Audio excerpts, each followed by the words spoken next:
咦？呢度發生過密室爆破事件喎，究竟邊個係兇手呢？有啲線索啦。第一，樽口有勁多氣泡；第二，樽底有啲好細粒嘅沉澱物質。原來係酵母菌啲 friend 喺酷熱嘅天氣之下搖佢兩搖，佢哋就碌嚟碌去，散發啲天然氣體出嚟啦。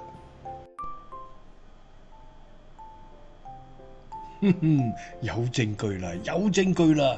由於純蜜糖入邊嘅葡萄糖遇到酶，搖下搖下，同空氣結合，就會釋放出氧氣。出現嘅泡泡呢，就代表蜜糖仲生存緊，得咗。呢啲呢，就係傳說中嘅蜜沙，係天然活性蜜糖嘅專屬身份。